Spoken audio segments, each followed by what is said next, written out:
শুভ সকাল বন্ধুরা, তোমরা সবাই কেমন আছো? নিশ্চয়ই ভালো আছো, আর আমিও ভালো আছি। আজকে মঙ্গলবার, আজকে রান্না করব পাঁচমিশালি সবজি। তাই আমি সব সবজিগুলো কেটে নিয়েছি। এবার কড়াই গরম বসিয়ে দিয়েছি, তেলটা গরম হয়ে গেছে। এবার আমি ফোড়নের জন্য পাঁচফোড়ন আর শুকনো লঙ্কা দিয়ে দিচ্ছি। এবার আমি এর মধ্যে সবজিগুলো ঢেলে দেবো। সবজিগুলো একটু নাড়াচাড়া করে নেব।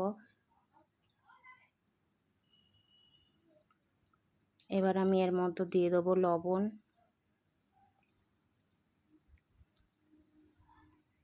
একটু হলুদ। সবজিগুলোর সাথে লবণ হলুদটা মিশিয়ে একটু ভাজা ভাজা করে নেব।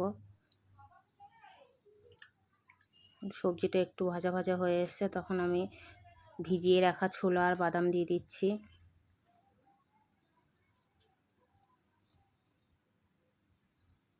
এবার আমি বেটে রাখা আদা আর জিরে দিয়ে দিলাম। মশলাটা সবজির সাথে ভালো করে মিশে একটু কষিয়ে নেব।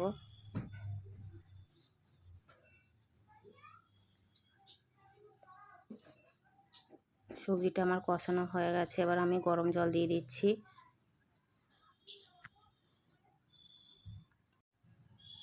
এবার আমি একটু ঢাকা দিয়ে দেবো।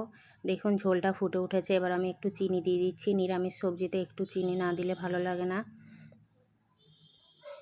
আপনারা চাইলে দিতেও পারেন, নাও পারেন চিনিটা।